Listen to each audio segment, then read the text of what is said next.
Welcome, everyone, to the second segment of our series of Sound Mind.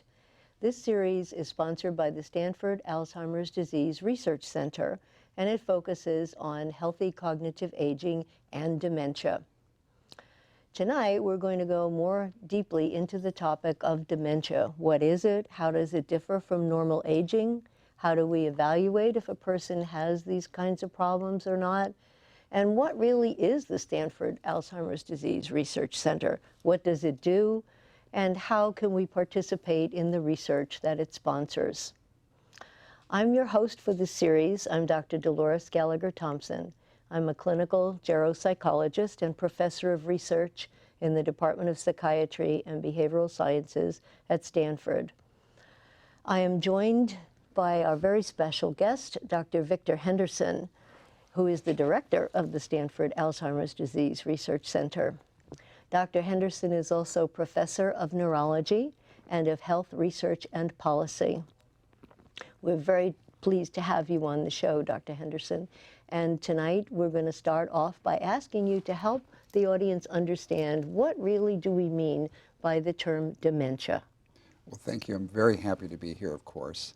And dementia is a term, an older term, used as an umbrella term, and it implies a loss of cognitive abilities, but a loss that reaches a level where it has an impact on daily function, day-to-day functioning. So it's a cognitive loss that has a daily impact. Mm-hmm. So is dementia the same as normal aging? No, I think conceptually and in reality the two are distinct. Sometimes it's hard to tell one process apart from the other, but they are separate, I think. Did you have a graphic that you wanted to share with the audience about the difference between cognitive aging that's healthy versus when it turns into dementia? Well, I think for cognitive aging, we should point out that cognitive abilities normally vary over the lifespan, and we have a graphic to illustrate that there are different kinds of cognitive skills. Some tend to get worse with age, some don't. And for example, there are skills related to knowledge, information, to how to approach certain problems. These are things that tend to get better throughout most of a lifespan. It's the kind of skills we associate with wisdom. When someone is wise, they have experience, they have knowledge, they know how to approach things. But there are other kinds of cognitive abilities that don't tend to get better. These are things related to facility learning new information quickly or promptly, the ability to manipulate information, to change directions in a complex environment. And these kinds of abilities, as illustrated on this slide, are the kinds of abilities that tend to do worse with aging. The decline doesn't start in late old age. It doesn't even start in middle age, but actually starts earlier in adulthood. The important point is that the declines that we see in those other kinds of skills don't reach a level to have an important impact on day-to-day function. So it's fairly complex, isn't it?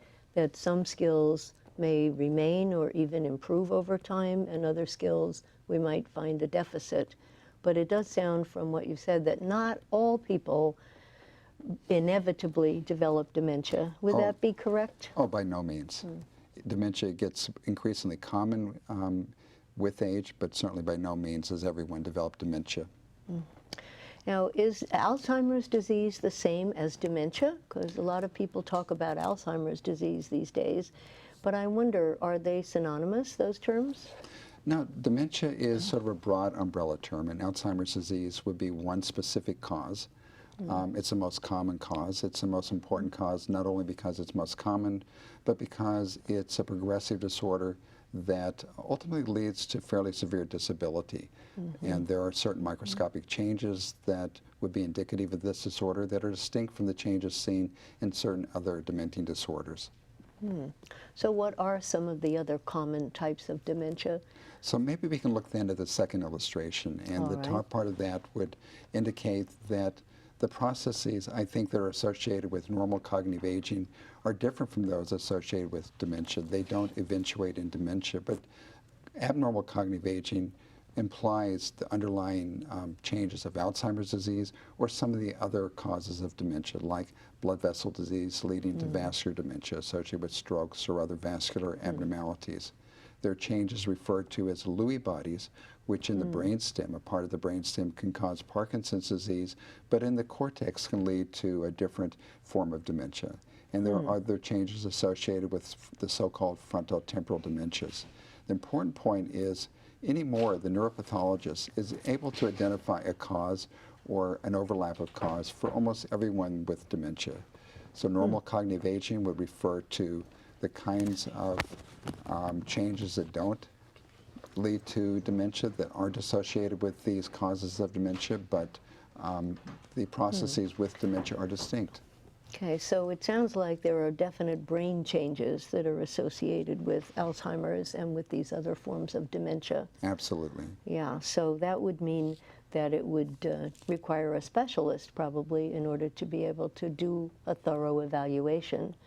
I think it requires someone who has experience with this, so quite often that's a neurologist, but sometimes a geropsychiatrist or a geriatrician or even a family physician who is sort of focused in this area can do a good screening examination. So if I were concerned, I think you mentioned memory loss as being a cardinal feature of Alzheimer's disease. So if I were concerned about my memory, let's say, and maybe I'm just not doing things as well as I used to. So I'm starting to get worried about this, and I read about it in the newspaper. So when would I want to go see my doctor? When should I be worried enough that I would actually go to see my doctor? It's a good question. It's a common question, and there perhaps isn't an easy answer. The Alzheimer's Association has provided a list of early warning signs, and that would be illustrated in the figure up there. And I won't go through the entire list, but I think most important among these would be memory loss. Now, I would point out that all of us are forgetful from time to time. We forget names. We might walk into a room and forget exactly what it was that we intended to do there. But the kind of memory loss that seems more worrisome is the kind that reflects new learning and the ability to remember something 5 minutes, 5 hours, 5 days later.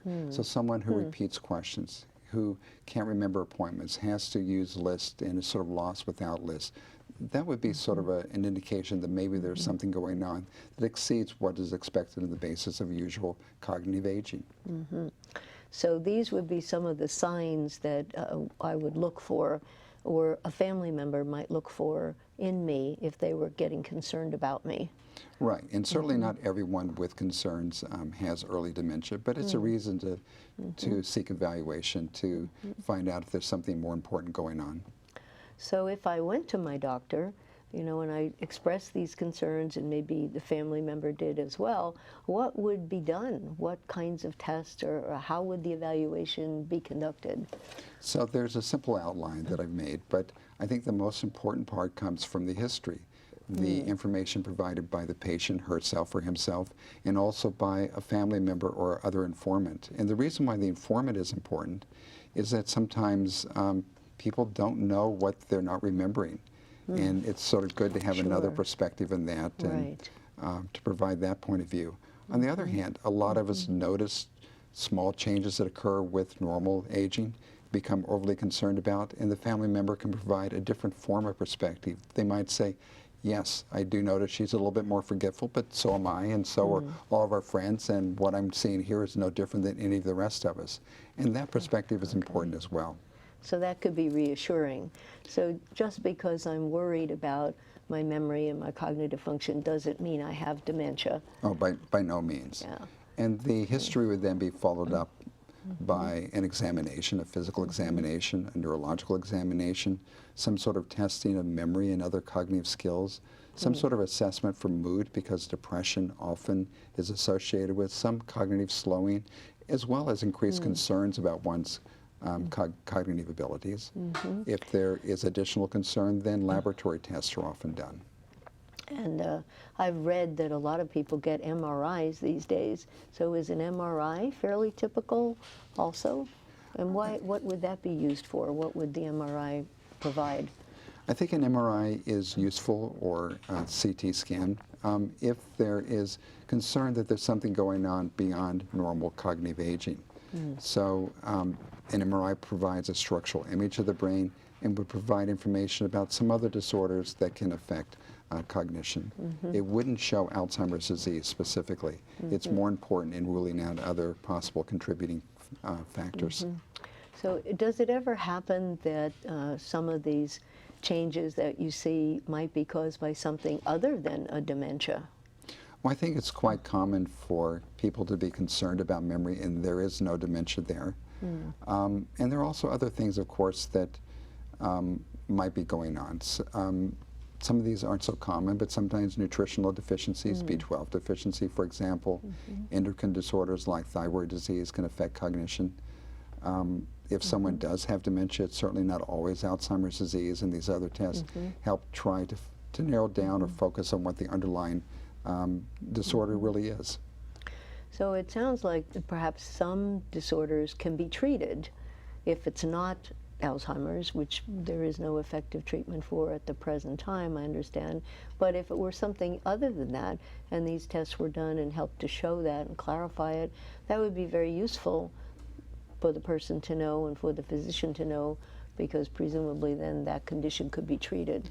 Is that correct? It is, but let me rephrase that somewhat. Okay, there are some conditions that contribute to substantial cognitive loss that are very treatable. B12 deficiency would be one, not very common cause, but one example of that, and there are other medical conditions. But most disorders, including Alzheimer's disease, do have treatments for them that do make a difference. The trouble is, right now, the treatments we have aren't that good for things like Alzheimer's disease and for some of the other common dementing disorders as well. But there are treatments, and there are management issues and approaches that are important for some of the symptoms. That's really good for our audience to know, that there are some treatments and there are ways to manage. Even if you do have Alzheimer's disease, suppose that's what you're told after the evaluation is done. Could you take just a moment to share with us what some of those treatments might be? If we're dealing, for example, with Alzheimer's disease, there are two classes of medications that are FDA approved for symptoms of Alzheimer's disease. They aren't cures. There are no cures. They make people, on average, symptomatically somewhat better. And these include drugs that act on the cholinergic system, and then another class of drugs that act on, this needs editing, NMDA receptors. So there's hope then, the patient and the family can have some hope that there would be a way to perhaps slow the progression of the disease and perhaps bring the symptoms a little bit more under control. I think that's true. From my perspective, someone who's been in academic medicine for a long time, it's disappointing that the treatments we have really aren't more effective after the last 10 years, 20 years. And it's really important, I think, to try to come up with something more useful for prevention and more effective for treatment. Well, this is very helpful, very informative. Well, I'd like to shift our focus now a little bit to the Alzheimer's Disease Research Center itself, because it sounds like there's a real relationship here between wanting to know more and being able to enroll in your center. So can you tell us about the center? You know, what is it? What does it do? How can it help people? So the NIH, through the Institute on Aging, has established a number of Alzheimer's disease centers. When I started my career, there was really very little interest in Alzheimer's disease. Not a lot was known. This was thought to be an uncommon disorder or an unimportant disorder. And I think the National Institute on Aging, in its wisdom, realized that there was an epidemic of dementia that was coming with the baby boomers, and that Alzheimer's disease was the most critical component of that. And they began establishing centers of research excellence, Alzheimer's disease research centers, or in a later iteration, Alzheimer's disease core centers. And there are now centers at universities and other centers of academic excellence in different parts of the country. And Stanford was fortunate enough last year to have been awarded one of the NIH grants to establish an ADRC, Alzheimer's Disease Research Center at Stanford. So what makes this center unique? What does this center have that's special compared to some of the other centers that already have existed? Well, we all think that we're special. I think Stanford brings a number of strengths. There are particular strengths in the clinical neurology of dementia and the clinical neurology of movement disorders like Parkinson's disease, because in our center that's part of what we're looking at in addition to Alzheimer's disease. And also, I think even more so at Stanford, there is such wonderful basic science that's going on in neurobiology, in other areas of basic science, and it's the opportunity to try to attract investigators, some of whom are working in fundamental mechanisms in neurodegeneration, but some of whom are working in other areas, and to try to get them to devote some of their interests and some of their talents to finding underlying fundamental mechanisms of neurodegeneration and to finding pathways to new forms of treatment. Well, that sounds very exciting. We are excited. Now, you did mention, though, something I find a little confusing. You mentioned Parkinson's disease, and yet the title is Alzheimer's Center. So can you help us understand that connection there? What is the relationship? It's a good question, and we did that deliberately. Parkinson's disease isn't Alzheimer's disease. The two don't look the same. They don't look the same under the microscope. But they're both neurodegenerative processes that seem to involve common mechanisms of protein misfoldings. They also occur often or sometimes together. And although Alzheimer's disease is the most common neurodegenerative disorder, Parkinson's disease is number 2. And since we have the excellence at Stanford, both in Parkinson's disease and investigators looking at underlying fundamental mechanisms, we thought this would be an opportunity to compare and contrast some of the mechanisms involved in these two different but similar also diseases. Yeah, I mean, it sounds like it can really open some new doors, you know, looking at the two of them and the similarities and differences. We think that it should. We think that it will. Yeah, so it sounds like then in the center you're interested in having a variety of people participate. So could you help us understand a little bit more about the focus in terms of the people who might consider enrolling in the center? What kinds of problems or patients or individuals are you looking for? So each of the Alzheimer's centers does it a little bit differently. So our focus is on Alzheimer's disease and Parkinson's disease. We think it's important to try to follow people over as long a period of time as possible, so people at earlier stages of the illness are sort of better suited for that particular purpose. And we want normal, healthy older people to serve as comparisons for people that have difficulty with mild Alzheimer's disease or milder forms of cognitive impairment that might represent early Alzheimer's disease or mild Parkinson's disease or some sort of mild overlap between the two. So those are the people that we're looking for. So it's quite a broad spectrum. It is broad. There are other centers that are looking more at vascular dementia or the frontal temporal dementias, and that's probably not our primary focus, at least not right now. Okay, so I understand that if a person were to be interested in the center, that they would need to have some evaluation, in some ways similar to what you mentioned before, but perhaps also different in some ways. So can you tell us a little bit about that process? So if someone were interested in volunteering and you know, we're enrolled in the study, they would undergo an evaluation similar to what would be done clinically. So a neurological examination, some neuropsychological testing to look at memory and cognition. But also we're looking at other kinds of laboratory measures, so a blood sample in some instances, a spinal fluid examination, in some instances a skin biopsy to look at some of the skin cells that can be used to establish cell lines that can be used in certain kinds of research. And we want, and I should also mention that imaging at Stanford is very strong, and there is an important neuroimaging component of the brain that's involved. We want to follow people over time, and we hope eventually to be able to look at the brain at the time of autopsy, both to confirm what the clinical diagnosis was, and also to be able to provide tissues to researchers who might be able to look at the changes that have occurred in these brains and use that as a clue to understand ways that that better forms of treatment can be established. It sounds like a wonderful opportunity, for people to really give, promote knowledge and give back to society, perhaps in ways that they hadn't thought of before, by volunteering for this center. And we hope that people will volunteer. We ask a lot of our participants. They are followed over time. The initial evaluation takes place over 1 day, but sometimes 2 days, period of time. But I think it's important. We need to find better forms of prevention, better forms of treatment. We need to find a cure for this disorder. And it's only by having people participate in this way, where we get as much information as possible over time, that I think we'll be able to contribute importantly to the national effort to find a cure for Alzheimer's disease and Parkinson's. All right. So if I were thinking about becoming a volunteer for your center, you said that you were interested in people without cognitive impairment as well as people with discernible cognitive impairment. You would be at the top of our list in the former category. So how would I likely benefit from signing up for your center? What would be the benefit to me? Is there any particular value to me as an individual at that point in time?